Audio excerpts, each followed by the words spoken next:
नमस्कार साथियों, स्वागत है आपका बीएस मैथमेटिक्स के यूट्यूब चैनल पर। देखो, अपने रीट लेवल फर्स्ट की जो सीरीज़ कर रहे हैं मैथमेटिक्स की, उसका आज अपने सेकंड क्लास है और लाभ आनी टॉपिक अपने स्टार्ट किया था, उसकी भी सेकंड क्लास है।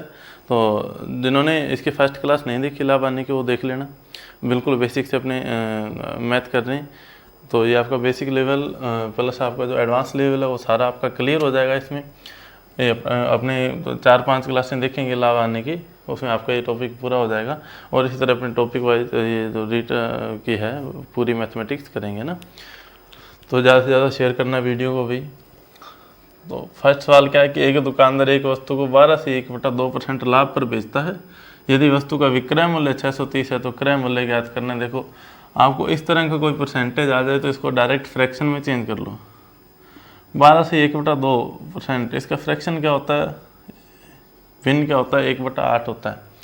अब जिन लोगों को ये भिन्न याद नहीं है, फ्रैक्शन याद नहीं है, वो याद कर लेना, एक वीडियो आपको प्रोवाइड करवा देंगे। अदरवाइज आप डायरेक्ट निकाल भी सकते हो, टाइम नहीं खराब हो इसलिए आपको ये याद करवाया जाता है। देखो, 12 2 24 और 1 25, सही बटा 25/2 हो गया इसका, और परसेंटेज है तो बटा में 100 से गुणा करेंगे तो 25/200 हो गया, यानी कि 1/8 हो गया।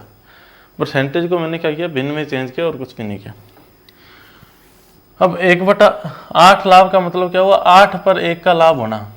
जैसे अपने छोटी क्लास में देखा करते ना, 10 नंबर का टेस्ट होता है, सर कितने 8 नंबर देते, तो उसमें कितने लिखते थे, 8/10, यानी कि 10 में से 8। उसी तरह 1/8 का मतलब क्या है कि 8 में से 1। यदि क्रय मूल्य 8 है तो 1 का लाभ हुआ। देखो, मैं कह रहा हूँ क्रय मूल्य कितना है, 8 है, और ये क्या कह रहा है कि लाभ कितने को, 8 पर 1 का लाभ हुआ। अब 8 पर 1 का लाभ हुआ तो विक्रय मूल्य कितना है, आपको कितना, 8 में 1 जोड़ दिया, विक्रय मूल्य में लाभ जोड़ दिया तो क्या हो गया, विक्रय मूल्य हो गया। ये जो 9 है, 9 की वैल्यू कितनी दे रखी है, 630 दे रखी है, विक्रय मूल्य 630 दे रखा है, तो 9 की वैल्यू 630 है, 1 की वैल्यू निकालेंगे तो 630/9 हो जाएगा, यानी 97 70 आ जाएगा। मेरे को वैल्यू निकालनी किसकी, क्रय मूल्य की, यानी कि 8 की वैल्यू निकालनी है।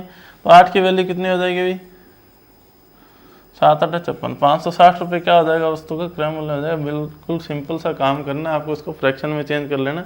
अगर डायरेक्ट आप फ्रैक्शन चेंज नहीं भी करना है तो आप क्या कर लेना, इसको ऐसे कैसे रख लेना, 12 से 1/2 का लाभ, यानी कि 12.5 का लाभ है, 12.5% का। क्रय मूल्य आप 100 मान लो, विक्रय मूल्य 112.5 हो जाएगा। 12.5 का लाभ ही तो है, 112.5 क्या हो जाएगा, विक्रय मूल्य हो जाएगा। ये 112.5 किसके बराबर आ जाएगा, 630 के। ये मैंने आपको कल बताया था, 112.5 बराबर किसके आ जाएगा भाई, 630 के। तो एक किसके बराबर आ जाएगा, 630/112.5। और मेरे को 100% की वैल्यू चाहिए तो कितना आ जाएगा, 630/112.5 इंटू में क्या कर दूँगा, 100 कर दूँगा, बराबर में कितना आ जाएगा, 560 आ जाएगा। इस तरीके से भी आप इस सवाल को कर सकते हो, इस तरीके से भी कर सकते हो। ये तरीका ज़्यादा बेटर रहेगा, है ना। इस कैलकुलेशन इसमें ज़्यादा करनी पड़ेगी आपको, तो आपको जो तरीका अच्छा लगे उस तरीके से आप इन सवाल को हल कर लेना। तो नेक्स्ट सवाल है भी, एक दुकानदार विक्रय मूल्य पर 20% का लाभ कमाता है तो क्रय मूल्य पर लाभ प्रतिशत ज्ञात कीजिए ना। ये कह रहा है विक्रय मूल्य पर 20% का लाभ होता है तो क्रय मूल्य पर लाभ प्रतिशत ज्ञात करना है।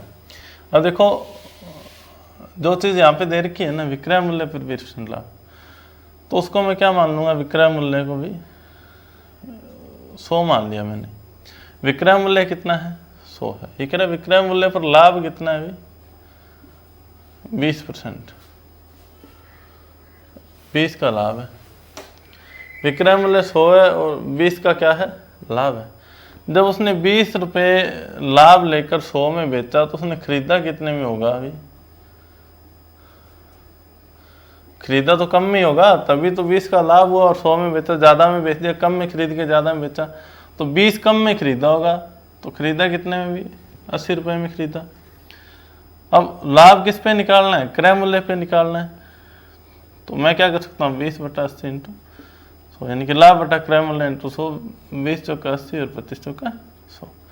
जब क्रय मूल्य पर लाभ निकालूंगा तो कितना आएगा भी, 25% का लाभ आ जाएगा। बिल्कुल सिंपल सी बात है, ऐसे सवाल खूब पूछे जाते हैं। तो एक बार और ध्यान दे लेना कि विक्रय मूल्य पर 20% होने का मतलब क्या है, अगर विक्रय मूल्य 100 है, लाभ 20 है, तो क्रय मूल्य मैं निकाल सकता हूँ, क्रय मूल्य कितना है, 80 आया। अब ये लाभ किस पे निकाल दो आप, क्रय मूल्य परसेंटेज निकाल दो, 20 बटा क्रय मूल्य इंटू 100। तो इस तरीके से देखेंगे। देखो, इसमें अगर लाभ की जगह हानि प्रतिशत भी हो सकता है, ये भी हो सकता है कि क्रय मूल्य पर 20% की हानि की मत। आगे सवाल आने वाले हैं, वो भी दिखा दूंगा आपको मैं।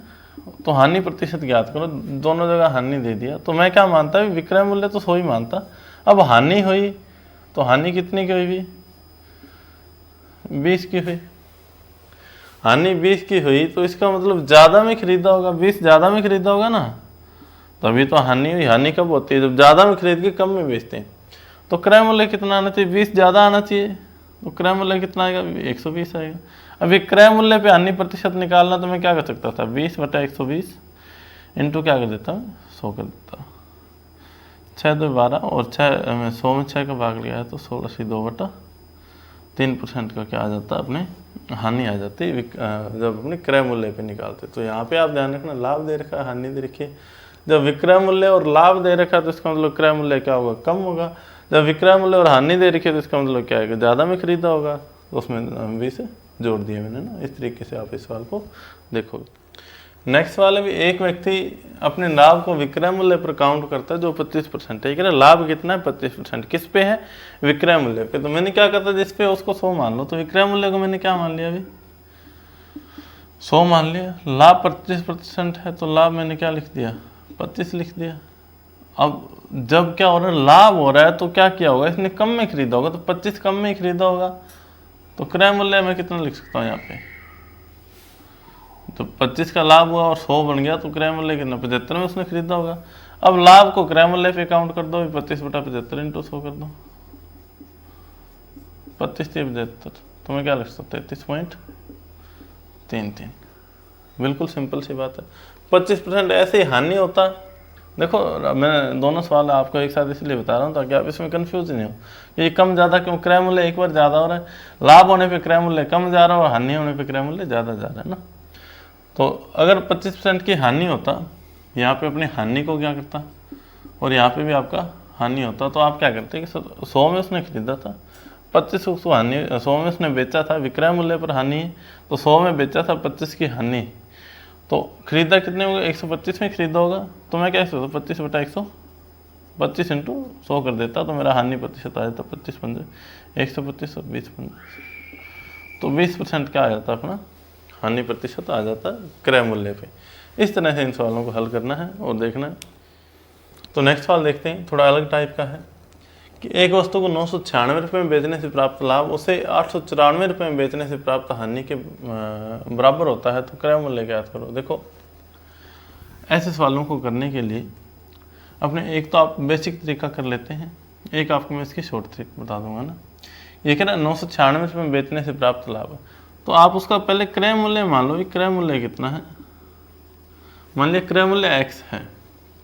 एक बार वो 996 रुपये में बेच रहा है, 996 रुपये में जब उसने बेचा, तो ये कह रहा है उसे लाभ प्राप्त हुआ, लाभ प्राप्त हुआ तो विक्रय मूल्य ज़्यादा होगा अभी 996 माइनस x, ये तो लाभ प्राप्त होगा उसको कि 996 रुपये में बेचने पर लाभ कितना हो रहा है, 996 माइनस x का लाभ हो रहा है।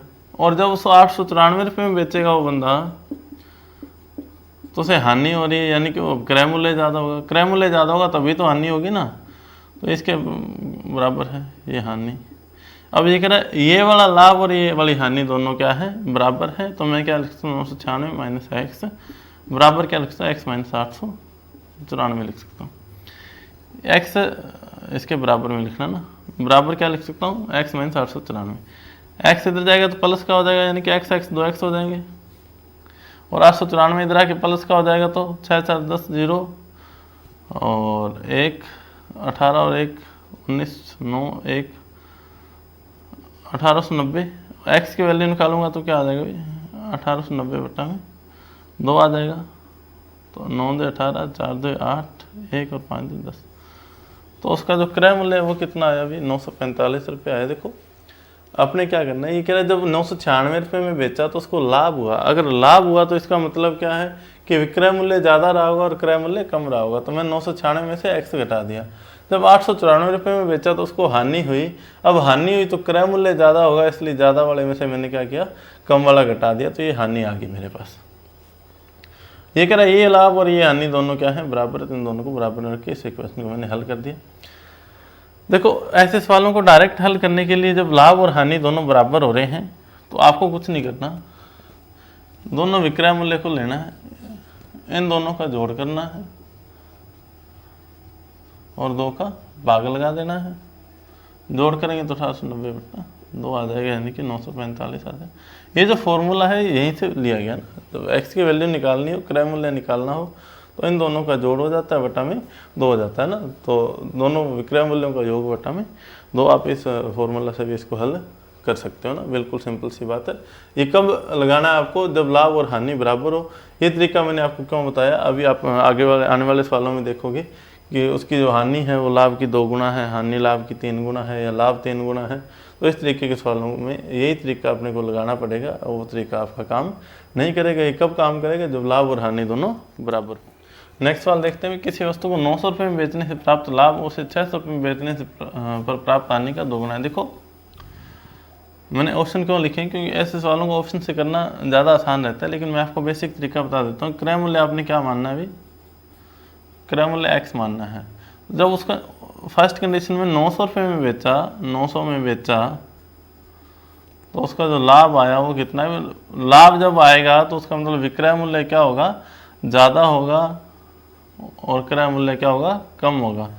तो इतने का क्या आ गया, लाभ आ गया। सेकंड कंडीशन में उसने जब 600 रुपये में बेचा तो हानि हुई। अब हानि हुई तो क्रय मूल्य ज़्यादा होगा और विक्रय मूल्य कम होगा। अब ये क्या कह रहा है कि पर प्राप्त हानि का 2 गुना, ये लाभ है, ये हानि का 2 गुना है। इन दोनों को बराबर मैं कैसे करूँगा, अभी 900 माइनस एक्स बराबर हानि का 2 गुना कर दूंगा, तो इसके बराबर हो जाएगा लाभ के ना।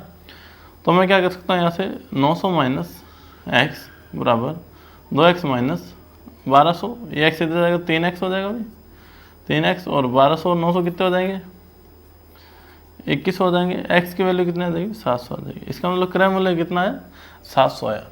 तो इसलिए मैंने आपको बेसिक ट्रिक बताया था। जब इस तरह का सवाल आ जाता है तो ट्रिक आपकी काम नहीं करते ना। तो बिल्कुल सिंपल सी बात है कि उसका क्या कर लिया आपने, क्रय मूल्य x मान लिया, 900 में बेचा तो लाभ 900 माइनस एक्स का हो गया, क्योंकि लाभ होगा कब, क्यों होगा, क्योंकि क्रय मूल्य कम होगा तो कम वाले को घटा दिया। 600 में बेचा तो हानि होगी, तो अब क्या होगा, विक्रय मूल्य कम होगा, तो x में से क्या कर दिया, विक्रय मूल्य घटा दिया। ये कह रहे हैं जो लाभ है हानि का 2 गुना, तो लाभ बराबर 2 गुना हानि कर दिया। तो यहाँ पे इसको हल किया तो मैंने क्या आया, x की वैल्यू 700 आई। अगर आप डायरेक्ट ऑप्शन से करना चाहो तो आप ये 700 वाला ऑप्शन उठा के देखो कि भाई 700 में अगर खरीदा होगा तो लाभ कितने का हुआ होगा, 200 का हुआ होगा। और जब 700 में खरीद के 900 में बेचा 200 का लाभ, और 700 में खरीद के 600 में बेचा तो 100 की हानि। तो ये लाभ हानि का 2 गुना आ रहा है, इसका मतलब ये नंबर ऑप्शन अपना क्या है, सही है। इस तरीके से कर सकते हो। ऑप्शन से करना चाहो तो आप ऑप्शन से कर सकते हो, इसलिए मैंने इस सवाल में ऑप्शन लिख दिए थे कि आपने पहला ऑप्शन उठाया कि 700 रुपये में मान लिया उसने खरीदा होगा उस वस्तु को, 700 में खरीद के 900 में बेचा तो 200 का लाभ हुआ तो 200 आ गया। अब 700 में खरीद के 600 में बेचा 100 की हानि तो 100 आ गया। अब आप इसको संतुष्ट कर रहे हैं क्या, प्राप्त हानि का 2 गुना है तो लाभ हानि का 2 गुना आ रहा है, तो इसका मतलब क्या है, 700 अपना राइट आंसर है। नेक्स्ट सवाल देखते हैं, किसी वस्तु को 4500 रुपये में बेचने पर प्राप्त लाभ उस वस्तु को 2500 रुपये में बेचने पर प्राप्त हानि का 3 गुना होता है। तो क्या देखो, पहले 1 गुना वाला किया आपने, बराबर वाला किया, फिर 2 गुना कर लिया, अब 3 गुना वाला एक सवाल अपने और देख लेते हैं। ऑप्शन लिख दिए मैंने, ऑप्शन से अपने डायरेक्ट लिख सकते हैं कि 3000 क्रय मूल्य होगा, 4500 में बेचा तो 1500 क्या हुआ, उसको लाभ हुआ, और 3000 क्रय मूल्य 2500 में बेचा तो 500 क्या हुई, हानि हुई। अब ये देख लो कि लाभ वाला 3 गुना है तो 3 गुना है, इसका मतलब इज राइट आंसर। लेकिन फिर भी अपने चेक करेंगे, इसको करके देखेंगे कि क्रय मूल्य कितना मान लिया भाई, एक्स मान लिया। तो जब विक्रय मूल्य 4500 था, 4500 में बेचने पर लाभ कितना आ रहा है अभी, देखो 4500 में बेचेंगे, लाभ आएगा तो विक्रय मूल्य ज़्यादा होगा तभी लाभ हुआ, और 2500 में बेचने पर हानि आएगी, इसका मतलब क्रय मूल्य ज़्यादा होगा तभी हानि आएगी। अब ये क्या कह रहा है, लाभ बराबर किसके है अभी, लाभ बराबर 3 गुना हानि के है, और 4500 माइनस एक्स, 3x माइनस क्या हो गया, 25 से 7500। तो 4500 माइनस एक्स बराबर 3x माइनस 75 ना 7500 आ गया ना। तो अब क्या करेंगे, अपने x को इधर लेके जाएंगे तो 4x हो जाएगा और 7500 को इधर लेके आएंगे तो कितना हो जाएगा, 7 4 11 और 1 12,000 हो जाएगा। x की वैल्यू निकालेंगे तो 12,000 अपॉन कितना हो जाएगा, 4 हो जाएगा। तो 4 3 12,000, इसका मतलब x की वैल्यू कितनी है, 3,000। तो इस बेसिक तरीके से आप इन सवालों को आसानी से हल कर सकते हो। ऑप्शन से हल करो तो और भी आसान हो जाएगा। आप 3,000 को मानोगे तो इसका मतलब 1,500 का लाभ और 500 की हानि और यानी कि लाभ हानि का 3 गुना। तो आप डायरेक्ट इसको मार्क कर सकते हो। नेक्स्ट वाला भी, किसी वस्तु को 75 रुपये में बेचने पर उतने प्रतिशत का लाभ होता है जितना उसका क्रय मूल्य है, तो क्रय मूल्य ज्ञात करना। देखो ऐसे सवालों करने के लिए सबसे बढ़िया बात है कि आप इस ऑप्शन का यूज कर सकते हो कि ऑप्शन से आप सवालों को कैसे हल करो ना, क्योंकि अगर अपने दूसरी विधि करेंगे तो उसमें टाइम ज़्यादा लगेगा, वो भी आपको करके दिखाऊंगा अभी। देखो किसी वस्तु को 75 रुपये में बेचना यानी कि विक्रय मूल्य 75 रुपये, तो उतने प्रतिशत का लाभ होता है जितना उसका क्रय मूल्य। तो क्रय मूल्य में 40 मान के देखता हूँ, 40 प्लस, अब 40 का 40% कितना होता है, 4 चौका 16 होता है। तो विक्रय मूल्य कितना होना चाहिए था भाई, 56 होना चाहिए था। तो इसका मतलब 40 है रॉन्ग आंसर। एंड अब 50 मान के देख लेते हैं, तो क्रय मूल्य प्लस, अब 50 का 50% निकालोगे तो कितना आ जाएगा, 50 का 50% 25 आ जाएगा। तो इसका मतलब क्या, 75। ये विक्रय मूल्य को संतुष्ट कर रहा है, इसका मतलब बी इज राइट आंसर। इससे करके देखोगे तो 70 प्लस 70 का 70% कितना हो जाएगा, 49 हो जाएगा। तो ये कितना आ जाएगा, 119 आ जाएगा। इसका मतलब 119 नहीं है, और ये भी नहीं है, ये भी नहीं है। इसका मतलब क्या है, B option is right option. तो अब अपने करेंगे जो इसकी दूसरी विधि है, उस तरीके से अपने हल कैसे करेंगे इसको भी, कि मान लिया क्रय मूल्य कितना है, एक्स। क्रय मूल्य कितना माना भी, एक्स माना। ये कह रहा है क्रय मूल्य के बराबर ही लाभ है, तो एक्स प्लस इसका x% ही लाभ है अभी। तो x प्लस एक्स का 100% किसके बराबर आना चाहिए भी, 75 के बराबर आना चाहिए, कि विक्रय मूल्य के बराबर। जब क्रय मूल्य के अंदर ये लाभ जोड़ेंगे तो विक्रय के बराबर आना चाहिए। x को x से गुणा करेंगे तो x स्क्वायर आ जाएगा बट्टा 100 बराबर 75 आ गया। अब 100 को x से गुणा करेंगे तो 100x प्लस एक्स स्क्वायर बराबर 7500 आ जाएगा। तो x square plus 100x minus 7500 बराबर क्या आ जाएगा, 0 आ जाएगा। द्विघात समीकरण बन गया। इसको हल कर लेते हैं। 100 के मैं टुकड़े कर देता हूँ और गुणा करने पर 7500 आना चाहिए, तो 15 पंजे 75 होता है। तो मैं क्या लिख सकता हूँ, 150 माइनस 150 माइनस 50 लिख सकता हूँ। तो यहाँ पे क्या लिखूँगा, x square plus 150 x minus 50x minus 7500 बराबर 0। अब 150 x माइनस 50x लिख दिया, यहाँ पे x कॉमन आ जाएगा तो बचेगा क्या भी, x प्लस 150 बच जाएगा, माइनस यहाँ पे 50 कॉमन आ जाएगा तो क्या बच जाएगा, x प्लस 150 बच जाएगा, बराबर क्या आएगा, 0 आएगा। अब इसमें x प्लस 150 x प्लस 150, तो x प्लस 150 में क्या कर लेता हूँ, कॉमन ले लेता हूँ, बचेगा क्या, इसमें से x बच जाएगा और इसमें से क्या बच जाएगा, 50 बराबर क्या आ जाएगा, 0। तो एक बार तो x प्लस 150 बराबर 0 लिखूंगा और एक बार x माइनस 50 बराबर 0 लिखूंगा। यहाँ पे x की वैल्यू कितनी आ जाएगी, 50 आ जाएगी, और यहाँ पे x की वैल्यू माइनस 150 आ जाएगी। तो माइनस में किसी वस्तु का मूल्य नहीं हो सकता, इसका मतलब क्या है, क्रय मूल्य कितना आएगा, 50 आएगा। इसका तो एक तरीका और है इसका भी। देखो सबसे बढ़िया तरीका मैंने आपको बता दिया कि आप ऑप्शन से इस सवाल को सेकंडों में हल कर सकते हो। इस तरीके से अगर करना चाहो तो बहुत लंबा हो जाएगा। एक तरीका और अभी डायरेक्ट अपने क्रय मूल्य ज्ञात करना हो, जब विक्रय मूल्य के बराबर लाभ या विक्रय मूल्य के बराबर क्रय मूल्य के बराबर हानि दे रखी हो, तो क्रय मूल्य अपने से पूछेगा। तो क्रय मूल्य कैसे ज्ञात करेंगे, 10 × 25 प्लस माइनस x और माइनस क्या कर देंगे, 50 कर देंगे। तो इस तरीके से अपने सवाल को हल कर सकते हैं। ये तरीका मैं आपको इसमें लगा के दिखा सकता हूँ अभी। तो 10 का 10 आ गया अभी, into under root 25 plus minus क्या आ जाएगा, देखो प्लस कब लगाना और माइनस कब लगाना है ये ध्यान रख लेना। जब लाभ हो रहा है तो प्लस लगाना, अगर हानि हो रही है तो माइनस लगाना। तो 25 प्लस क्या लगा दूंगा, 75 और माइनस के 50। तो 10 इंटू 25 और 75 कितना हो जाएगा, 100 हो जाएगा, और माइनस के क्या हो जाएंगे, 50 हो जाएंगे। और 100 का अंडर रूट निकालूंगा तो कितना हो जाएगा, 10 हो जाएगा, माइनस के 50 हो जाएंगे, 10 दाई कितना हो जाएगा अभी, 100 माइनस 50 बराबर क्या आ जाएगा, 50 आ जाएगा। तो इस तरीके से आप इस सवाल को हल कर सकते हो बिल्कुल आसानी से, ये तरीका लगा सकते हो। ये तो आपका यूनिक मेथड है, हर जगह लग जाएगा। ऐसे सवाल आएंगे ना कि वस्तु का आपको विक्रय मूल्य दिया होगा और उतने परसेंट ही लाभ होगा जितना उसका क्रय मूल्य है, या उतने परसेंट की हानि होती है जितना उसका क्रय मूल्य है। तो आप क्या लगा सकते हो, क्रय मूल्य ज्ञात करने के लिए 10 इंटू 25 प्लस माइनस एक्स और माइनस का 50। इसलिए सबसे बढ़िया है कि आप ऑप्शन से इसको हल करो, वो बिल्कुल आसानी से हल हो जाएगा। तो आज आपकी ये प्रॉफिट लॉस की सेकंड क्लास थी। प्रॉफिट लॉस आप अपने करेंगे, अभी 2-3 क्लास और लेंगे इसकी, बिल्कुल कंप्लीट करेंगे। ये नहीं कि कोई दो सवाल छोड़ दिए बीच में, ऐसा कुछ नहीं है। मैथ करेंगे, बिल्कुल कंप्लीट करेंगे आपकी रीट की। तो थोड़ा ध्यान से करिएगा ताकि आपको एग्ज़ाम में कोई भी दिक्कत नहीं आए। एक बार इसको कर लेना। आपके पास कोई मैथ की बुक हो या फिर आपने रीट के लिए कोई बुक खरीद रखी, उसमें आप चैप्टर देखना और इन तरीक़ों से उन सवालों को हल करने की कोशिश करना।